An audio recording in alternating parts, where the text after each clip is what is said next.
Hi, welcome to Psychology Matters. I'm your host, Sarah Carpy, and I'm here with Lisa Stewart, who is an elementary school counselor with Metro Nashville Schools.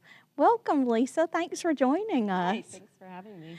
Tell us about being an elementary school counselor. What's that like? It is an adventure. It is being an elementary school counselor. You are working with kids through individual counseling, group counseling, classroom lessons. You're generally supporting the well-being of kids, their socio-emotional well-being. So you have all sorts of jobs as a school counselor. You're in charge of support teams, sort of these coming up with interventions and identifying students who might need to be in exceptional education. You're also a little bit of a social worker, so often school counselors are the folks who connect parents and children with resources. So having to know where to go in the city so that you can connect a child with maybe standard school attire, so school uniforms, or with food for the weekend, or even with Christmas gifts. And then also providing crisis response, so being a school counselor, since you're that head of or expert in the psychology and emotional life of children in a school, often you're someone who might be called on in like a crisis situation with a suicidal student or a student who with an extreme acting out behavior, all of the above. But it's an adventure. Every day is different. Every day being a is school different, I'm counselor. sure. So Yes. many hats that you wear, I'm Yes, sure. yes. So what kind of training do you have to be a elementary school counselor? Yeah, thanks for asking that. So a lot of people remember when they were kids and there was the guidance counselor. I know I Right. remember my guidance counselor throughout school. And the guidance counselor was sort of the person who gave you advice, told you, it's where the bad kids went, which there are no bad kids, they're just bad choices. Right. And they would give advice. They weren't always the most loving, warm. But nowadays, to be a school counselor, in I think the late 90s, early 2000s, they switched. The education requirements switched. And so to be a school counselor, you have to have a master's in counseling.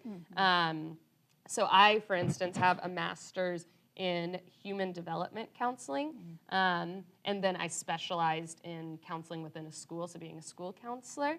And so we really are trained in the same sort of skills as a mental health counselor with non-judgmental listening, empathetic responses, nonverbal communication, all those things that make for, and in addition to therapies like cognitive behavioral, DBT, dialectical behavioral therapy. We're trained in those interventions as well. So research-based therapies Yes. that you can implement with kids that you're working Yes. with. And most of those are short-term therapies that you're going to be doing Yes. in the school. So if somebody is presenting with something that needs more in-depth counseling, you would not be providing that at school necessarily, would you? Right. So a mental health counselor, we are not mental health counselors. Right. And so a mental health counselor would be someone we might refer students to. As a school counselor, you're more seeing those emergency or like more time limited issues that come up. So for example, I'm thinking of a student who I work with who is in my group, and it's just a group for self-esteem, building self-awareness. But he also, I just know from working with him and from talking to his parents, that he has a history of sexual abuse when he was really young. So in the school setting, we work on those self-awareness skills, those self-esteem skills, but we don't really get into any of that past history of abuse. And instead, he has an outside therapist who he meets with for that concern. Or we have a student who this year, he's new to us, and we just found out that he saw his father be shot. So initially he was really getting a lot of intervention around behavior because he was having a lot of behavior acting out. And then when this has sort of come out more from the counseling standpoint that this happened to him, then we've made the referral for him to no longer see the counselors. He still sees the counselors here at school, but to deal with the trauma specifically from his father's death. That was an outside referral. Because mental health counselors, they just have more, they have more training and more experience and time to really delve into those deeper issues that maybe aren't specific to a school. Right, exactly. So more specific training around those mental health problems. Okay, great. So tell me a little bit more. I'm not sure. I know you do a lot of social work type roles, but so what is the difference between what you do and what a social worker in a school would do, or is there really a big difference? So, and this is where you get into being a school counselor. You know, there's all these fuzzy definitions where you wear all these hats. So it sort of depends on the school district you're in. So in Metro Nashville Public Schools, where I work, our social workers, actually, they are someone we can refer, actually sort of more like a mental health therapist. So our social workers serve more than one school. I serve just one school. And they can work with even fewer students than we do, because we work with, I'm thinking about for my school, I work with probably 20 to 30% of students. That's a guess. But a social worker would work with less than that, like maybe 5% of students. And they do get a little bit more into those issues, but again, you have to consider the severity of what the child's been through, and then you might be making a referral to a mental health therapist. But social workers also are distinct from school counselors because they know even more about resources than we do. So I know how to help a kid get a school uniform, but if you asked me, you know, how do I get a kid a winter coat? I would be a little less familiar with what resources are available for that. Or if a family, I know how to enroll a kid in the HERO program, which is the McKinney-Vento Act for homeless students. And I know how to help get a family connected with that. But would I know how to help a family secure housing? No, I wouldn't. So a social worker would that. be the one. Sure. Yeah. So they're more in tune with a lot more of the community resources and can help with that. So you may refer someone to the social worker for some more in-depth help that they might need. So you're all kind of working together as a team. Yes, it's a very collaborative approach. Doing being in a mental health role in a school. Yeah, it's very collaborative between the school counselors, the school social workers, the school-based mental health therapists, because we also have those, and with principals and with teachers, everyone working together to figure out how to best support students and meet them where they are, and individualize that support for that specific student. Good, that's awesome. So tell me, what is a day like for you? I mean, you know, so you come to work and you know, I know you might do individual counseling or maybe some groups, like some social groups. And you mentioned you teach a program, you do some classroom programming, but you know, I know the crises that may come up, and so how does that how does that interrupt your day, or what is a day like? Yeah, so I'm sure you can expect this answer. Every day's different. Every day's different. So it's a lot of individual counseling that might be that's pre-planned. Like, this is a student I see, regularly. I'm going to check in with her, pull her for, however long, 10 minutes, 20 minutes, which is the average of a school counseling session. And then how many times a week or how many times a month might you see a student? So it really depends. It depends on what their needs are. So I'm thinking I guess the reality is those students who are more externalizing, we tend to see more than the students who are internalizing, which actually it makes me think of our caseload. So caseload is a big topic in school counseling. I'm sure. Because when you say you're seeing 30% of the students, I think you have a huge caseload. Yeah, it's a really big caseload. So it really depends. And thinking about the day, you know, there are days where I'll see the student who we're working on shyness and making friends, or the student who we're working on anxiety, where I'll see her maybe once every 2 weeks. But then there are times where, unfortunately, it goes where I haven't seen her in like 3 or 4 weeks. But it's a check-in. Hey, how is it going? Let's work on this skill. Yes. Yeah. And then also, but then there's the individual counseling that is as needed. So maybe a teacher comes to you in the morning and says, hey, little Timmy is not feeling good today. He's, you know, X, Y, and Z. He told me have happened. Can you pull him today? And so that would be more that as needed counseling. So I'm doing some of that. I'm doing some of the pre-planned counseling. And then I have groups. And my groups are really focused around, it's dependent on the kids. So I have like a group more focused on anxiety and friendship skills. I have a group actually focused on attendance and absence interventions, because in MNPS, school counselors are also responsible for making sure kids are getting to school, because we know how important it is for kids to be in school. So a group where we sort of talk about, you know, do you like school? You know, what can we do to support you and help you cope with being at school better?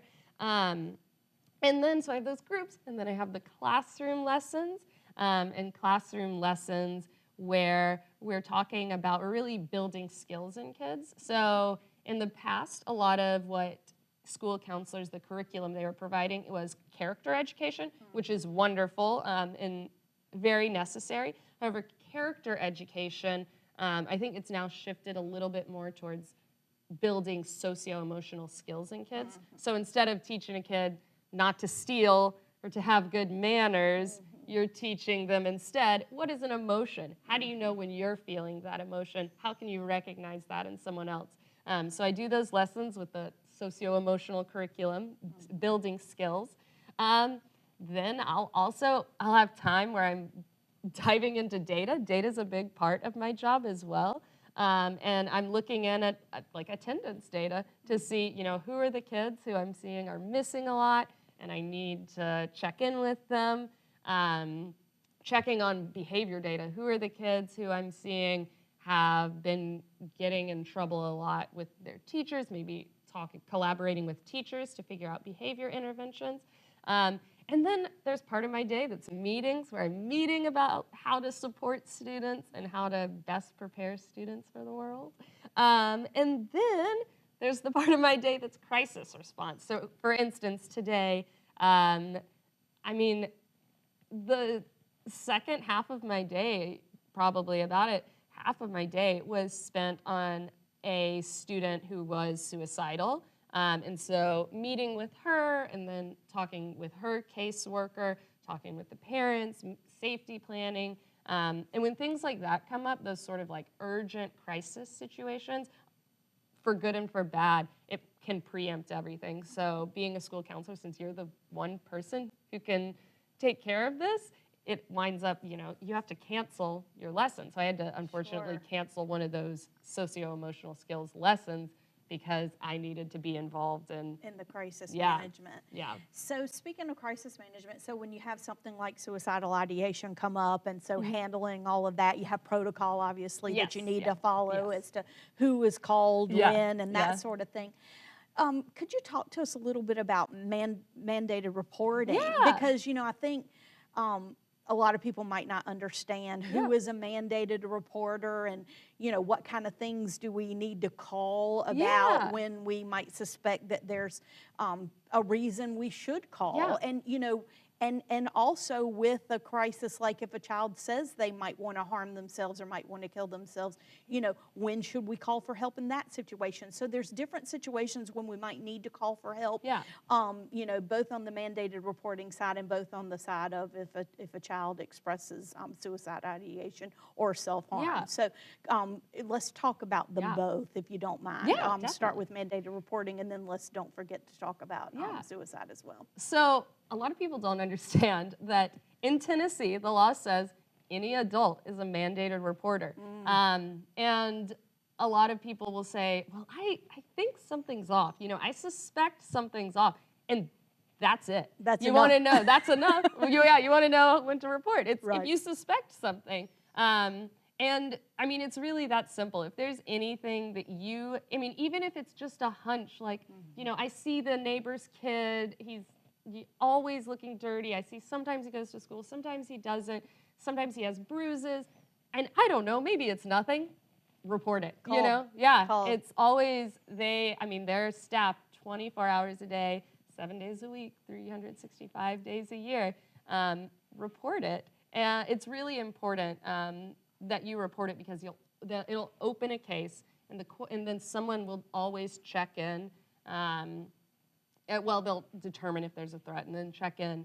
And it's worth it because I've seen it really help kids, and it can transform families. I think a lot of people are afraid, oh, you know, what if something does come out and then the kid's removed from the home?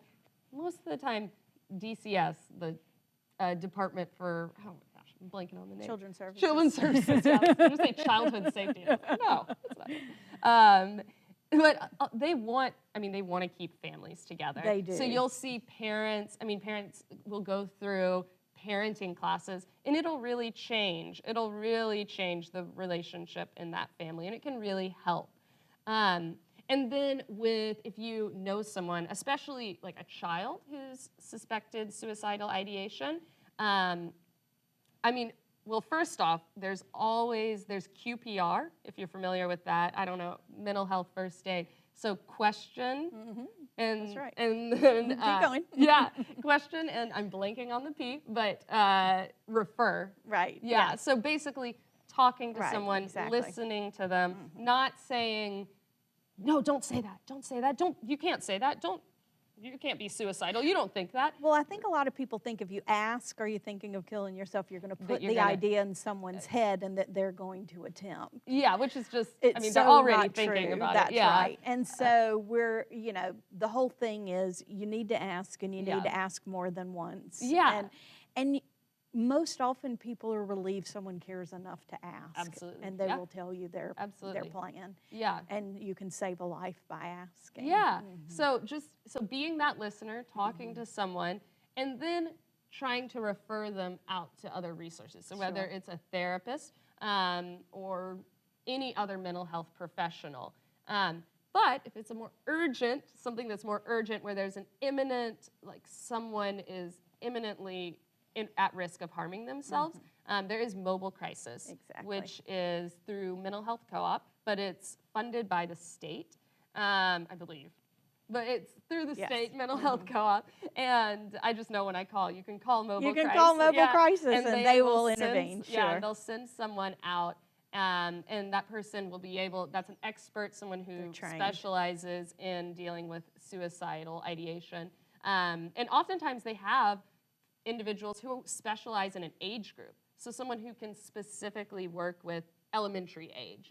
And they'll be able to talk with the child, with the parents, and then decide what the best placement, whether that's hospitalization or intensive in-home or however to support the child.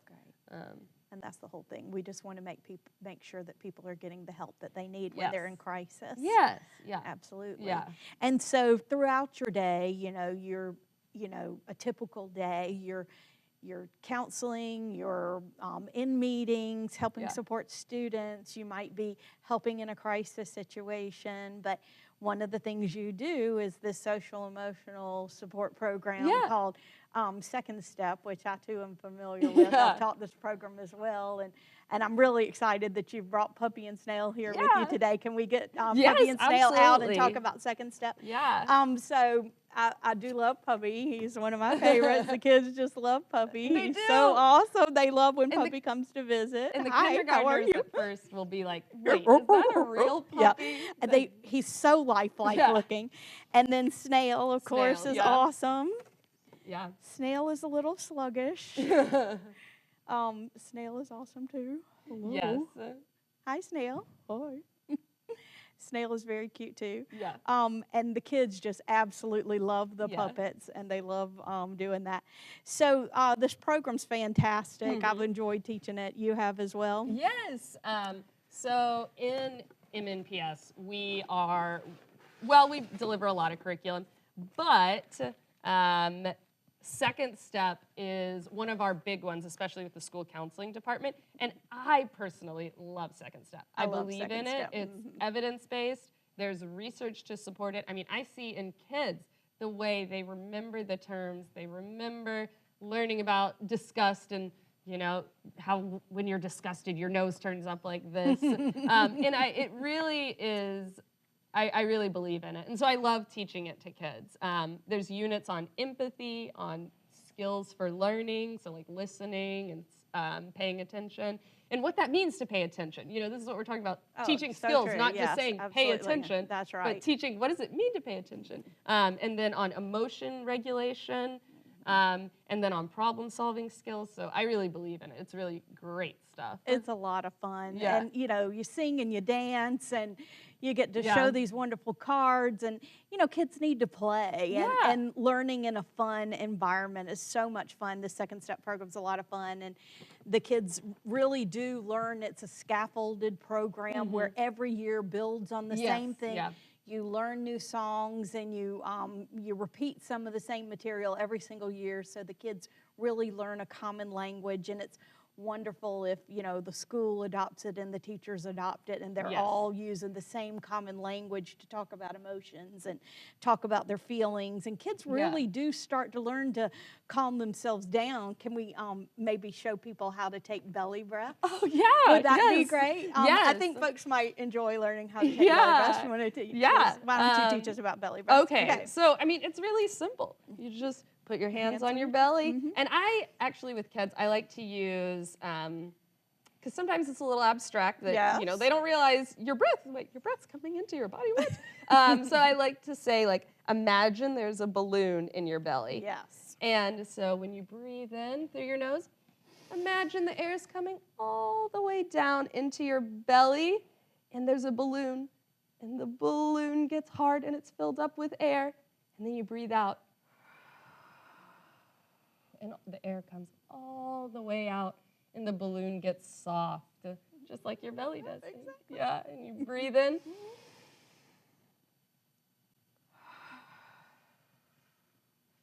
And it really works. It really works. It helps to calm you down when you're feeling angry or frustrated or annoyed. I know. There are all these great feelings you can calm down with belly breaths. It's amazing. I think the beauty of the Second Step and the teaching socio-emotional skills explicitly is because it's teaching kids how to do these things when they're calm. They're practicing when they're calm. Right. So that it's not a kid's already upset and then you say, do belly breaths. Here, this is how you do it. Breathe in and then there's a balloon and you're doing it, you're teaching it when they're calm so that they can access it. So thinking about brain science. That's right. When a child's dysregulated, they're not using that prefrontal cortex with learning. They're back here in the amygdala. Exactly. And so it's firing up and they can't think at that time. And so if they've learned it and practice it when they're in the heat of the moment, they can access it and pull it right out. Yeah. All you've got to do is say to them in the hall, why don't we take a belly breath? And they know because they've practiced it over and over, year after year. Yep. And the middle school program, has other skills that they teach. It's just fantastic. Yeah. I'm happy to hear you're teaching. Yeah. I really do love the program. I think it's wonderful. It really is. Yeah. Well, this has been fantastic to catch up with you and hear about elementary school counseling. Any advice for people who are considering this as a career, as just a quick wrap up for us? Oh. I would say be flexible. Just be open-minded, be flexible, and please have a heart for kids. Oh, yes. For loving kids and for listening to kids and respecting them and meeting them where they're at. And for their families too, understanding that parents are experts in their kids. Yes, absolutely. We don't know it all. They're their parents. So that's great. Well, thank you so much for joining us. This has been a great segment and wonderful to hear about your job and what you do.